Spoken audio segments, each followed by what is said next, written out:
Supreme court को सौंपी गई सीबीआई की इस स्टेट्स रिपोर्ट के अंदर क्या है, ये तो पता नहीं। लेकिन आज तक को सीबीआई के सूत्रों से जो जानकारी हाथ लगी है वो बेहद चौंकाने वाली है। तो स्टेट्स रिपोर्ट से हटकर आपको बताते हैं कि आखिर पिछले 10 दिनों की जांच के बाद सीबीआई इस केस को लेकर किस नतीजे पर पहुंची है। कोलकाता के आरजी मेडिकल कॉलेज और अस्पताल में जूनियर डॉक्टर का रेप और हत्या किए जाने के मामले में सीबीआई ने अपनी स्टेट्स रिपोर्ट अदालत को सौंप चुकी है। लेकिन उस स्टेट्स रिपोर्ट में क्या है, ये कोई नहीं जाना था।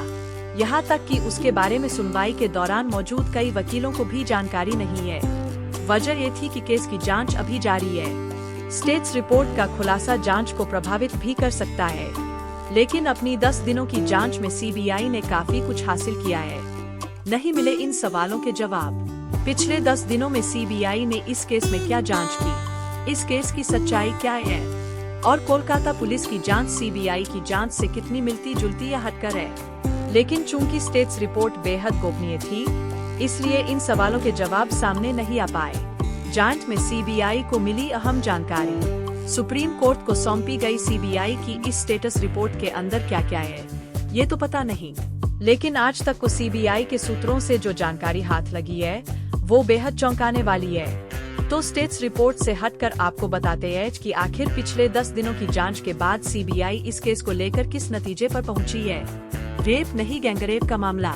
तो सीबीआई सूत्रों से आज तक को मिली जानकारी के मुताबिक आरजे अस्पताल की जूनियर डॉक्टर के साथ गैंगरेप नहीं हुआ था, बल्कि ये एक रेप था। और ये रेप और रेप के बाद जूनियर डॉक्टर का कत्ल करने वाला एक अकेला संजय रॉय था। वही संजय रॉय जिसे 9 अगस्त को ही कोलकाता पुलिस ने गिरफ्तार कर लिया था।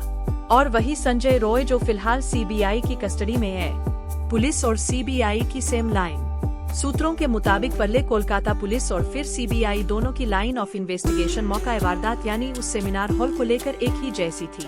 दरअसल सेमिनार हॉल की तरफ जाने वाले सीसीटीवी फुटेज में सिर्फ एक ही संदिग्ध नजर आया था और वो संजय रॉय ही था। इसके अलावा रात 3 से लेकर सुबह 5:30 बजे तक सेमिनार हॉल की तरफ जाता कोई संदिग्ध मिला ही नहीं। जो कुछ लोग कैमरे में वहां से गुजरते दिखाई भी दिए, उनमें से ज्यादातर लोग 3 से 5 मिनट में अपने अपने वार्ड या अपने अपने काम में जुटे नजर आए, जिसका सबूत उन जगहों पर लगे सीसीटीवी कैमरे ने दिया। यानी एक अकेला संजय रॉय था जो 40 मिनट से ज्यादा सेमिनार हॉल में रहा। सेमिनार हॉल से बरामद ब्लूटूथ नेकबैंड और उसका कनेक्शन संजय रॉय के मोबाइल से होना भी इस केस में एक अहम सबूत बन गया। संजय रॉय ने बताई अपनी करतूत। सूत्रों के मुताबिक संजय रॉय ने 9 अगस्त को ही कोलकाता पुलिस के सामने अपना जुर्म कबूल कर लिया था। इसके बाद 14 अगस्त को जब वो सीबीआई हिरासत में गया, तब भी उसने न सिर्फ अपना जुर्म कबूला बल्कि घटना वाली रात और सुबह की पूरी कहानी बयान कर दी थी।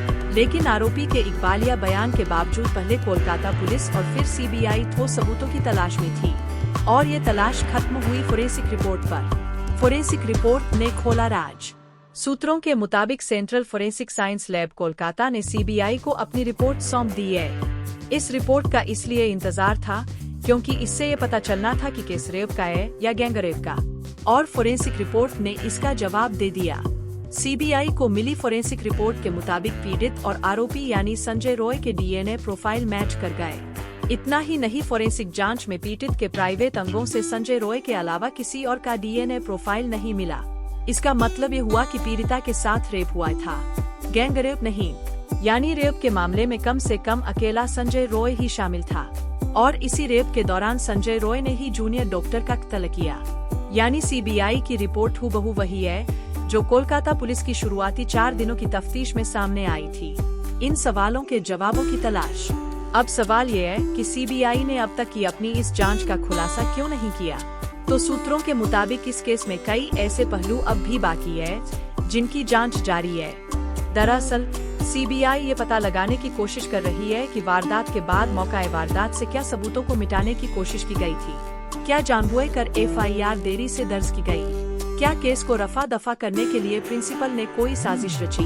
और क्या ये सब खुद की और अस्पताल की साख बचाने के लिए किया गया?